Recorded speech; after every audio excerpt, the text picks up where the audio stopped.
नमरूद की मौत कैसे हुई? जब हज़रत इब्राहीम अलैहिस्सलाम को आग में फेंका गया तो फरिश्तों ने हज़रत इब्राहीम अलैहिस्सलाम के बाजू पकड़कर निहायत आराम के साथ बिठा दिया। उस वक्त रिजवान नामी फरिश्ता ने जन्नत से एक खूबसूरत लिबास लाकर आप अलैहिस्सलाम को पहनाया। हज़रत इब्राहीम अलैहिस्सलाम के इर्द गिर्द रेहान सब्ज़ और शगुफों के अजीब व गरीब खूबसूरत बाग बना दिया और वहाँ शीरीन चश्मा जारी हो गया। हज़रत इब्राहीम अलैहिस्सलाम पर परवरदिगार आलम का फज़्ल करम हो गया।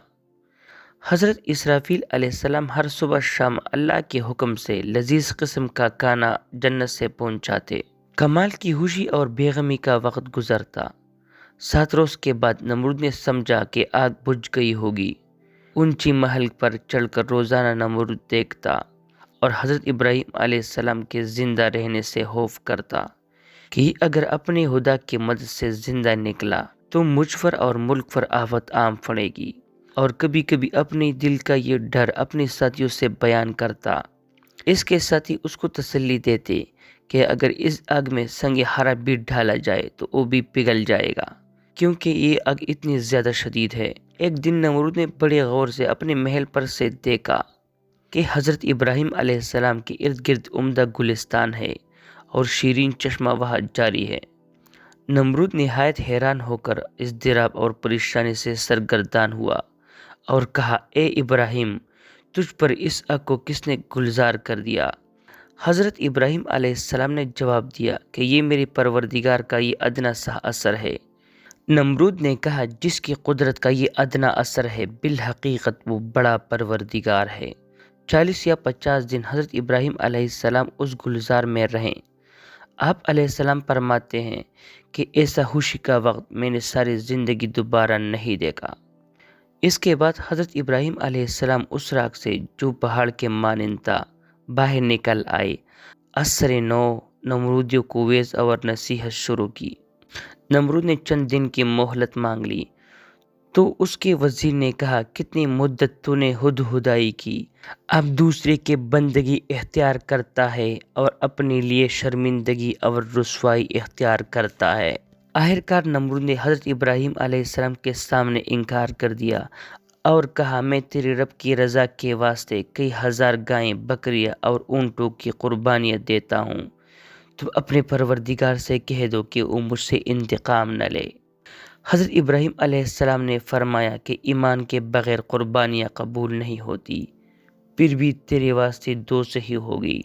आखिरकार हज़रत इब्राहीम अलैहिस्सलाम ने फरमाया कि इतनी बड़ी बादशाही खुदा ने तुझे दी है और मुझे खुदा ने तेरे वास्ते नबी बना कर भेजा। मुझे आग से बचाकर एक मुआजिज़ा तुझे दिखा दिया, मगर फिर भी तू कुफर से बाज ना आया। ए नमरूद, जिस बादशाही ताकत पर तू मगरूर है, इसको ख़त्म करने के लिए मेरे परवरदिगार का अदना सा लश्कर ही काफ़ी है। नमरूद ने कहा, मेरे अलावा कोई बादशाह नहीं और मेरे बारगाह के अलावा कोई बारगाह नहीं। अगर आसमान के बादशाह के पोच है तो उसे कह दो कि मुझ पर अपनी पोच को मुसल्लत कर दे, मेरी हशमत और लड़ाई का तमाशा करे। फिर हज़रत इब्राहीम अलैहिस्सलाम ने दुआ की। दुआ के बाद हज़रत जिब्राईल अलैहिस्सलाम आए और कहा, नमरूद से कह दो कि हमारी पोच आ रही है, तुम तैयारियां कर लो। हज़रत इब्राहीम अलैहिस्सलाम ने नमरूद के सामने ऐलान जंग कर दिया। नमरूद ने 3 दिन की मोहलत मांग ली। इन दिनों में उसने लाखों पोच इकट्ठी की, तरह तरह के हथियार इकट्ठे किए और मैदान जंग में जमा हो गया। चौथे रोज़ हज़रत इब्राहीम अलैहिस्सलाम तने तन्हा नमरूद के पोच के सामने गए तो उन लोगों ने कहा, ए इब्राहीम, आसमानी पोच कहाँ है? फरमाया, ए नमरूद, आसमानी पोच पहुंच रही हैं। इतने में मच्छरों के पोच नमूदार हुई, जिसकी वजह से आफताब की रोशनी चुप गई, आसमान पर अंधेरा छा गया। नमरूद ने ऐलान कर दिया अपनी फौजियों को कि नखारा बजाओ, लेकिन मच्छरों की आवाज़ लोगों की कानों में पहुंची तो लोगों के होश उड़ गए। हर छोटा बड़ा हेबती इलाही से डर गया। एक आदमी पर लाखों मच्छर लिपट गए, एकदम गोश्त पोश खून वगैरह खत्म कर दिया। हली हड्डियों के ढांचे रह गए। आदमी, जानवर, हथियार सब खत्म कर दिए। नमरूद भागकर अपने महल में अपनी औरत के पास जा बैठा, लेकिन इतने में एक लंगड़ा मच्छर आया। نمرود نے اپنی عورت کو دکھایا کہ اس جانور نے لشکر کو تباہ کر دیا ہے۔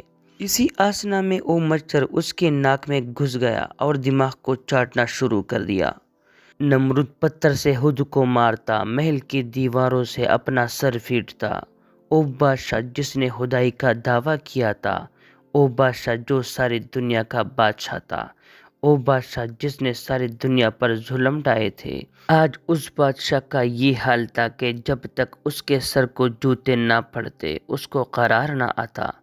جب دربار میں جاتا تو ہر درباری کا یہ معمول بن گیا کہ اپنی جوتے اٹھا کر اس کے سر کو پیٹتا۔ سر کو پیٹنے سے اس کو چند لمحوں کے لیے قرار آتا، لیکن اس کے مچھر دوبارہ اس کے دماغ کو چاٹنا شروع کر دیتا۔ یہ چیختا چلاتا، محل کی دیواروں سے اپنا سر کو پیٹتا، ہتھوڑوں سے اپنے سر کو پیٹتا، لیکن قرار نہ آتا۔ آخر 40 دنوں تک اسی عذاب میں رہنے کے بعد اس کی موت ہو گئی اور وہ جہنم رسید ہو گیا۔ میرے محترم عزیز دوستو، تاریخ پر اگر نظر دوڑائی جائے تو جن بادشاہوں نے، جن لوگوں نے، جن مغروروں نے اپنی طاقت میں مست، جن لوگوں نے اللہ تعالیٰ کو للکارا، ان کا انجام فرعون اور نمرود جیسا ہوا۔ موجودہ دور پر بھی اگر نظر دوڑائی جائے تو اس دور میں بھی کافی فرعون اور نمرود موجود ہے، لیکن وہ اس بات سے بالکل بے خبر ہے کہ اللہ تعالیٰ کی لاٹھی بے آواز ہوتی ہے، لیکن اللہ تعالیٰ کی لاٹھی جب پڑتی ہے تو ہر اس بادشاہ کا جو اپنی طاقت میں بدمست ہے، اس کا انجام نمرود اور فرعون جیسا ہوگا، اور انشاءاللہ ضرور ہوگا۔ ناظرین، اسی دنیا پر ہمیں ناز نہیں کرنی چاہیے کیونکہ یہ دنیا فانی ہے۔ دوستو، اپنی اور اپنے اہل و عیال اور خاص طور پر اپنے ماں باپ کا خیال رکھیں۔ اسی کے ساتھ اجازت دیجیے، اللہ حافظ۔